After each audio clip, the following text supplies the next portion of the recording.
sa isang baso, nang lumala ay naging bisyo. Malilimutan raw ang problema, sabi nila kapag tumotoma. Sa umaga ang kape ay gin, at ang Red Horse ay mini-maintain.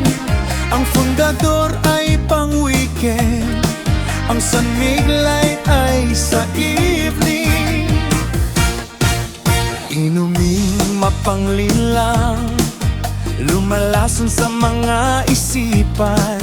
Happy-happy ang kwentuhan, bigla na lang nagsisigawan. Ang sabi ni Nanay Oning, ang alak ay nakakabuang. Kanina lang ang saya-saya, bakit ngayon may barangay na? Hindi pa ba tayo natututo na masama ang epek nito? Malulusaw ang kinabukasan, habang maaga pa'y dapat iwasan. Ang baso mo, huling tagay na to. Ang bote ay may deposito. Ang buhay naman ay masaya, walang mang-alak o walang toma. Ang baso mo, huling tagay mo na, habang ang puso ay gumagana pa. Ang bote ay iyong bitawan, habang larawan mo ay may kulay pa.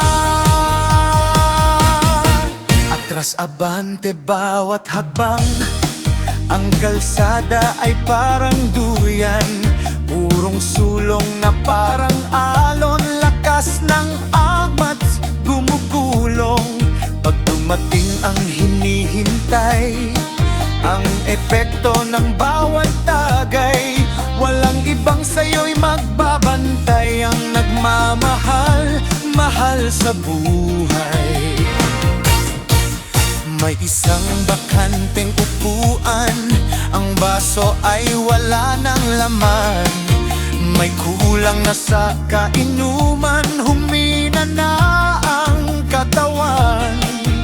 Huli man magbagong buhay, tumanggi na sa bawat tagay. Lagi na lang nasa bahay, nasa banigay nakaratay.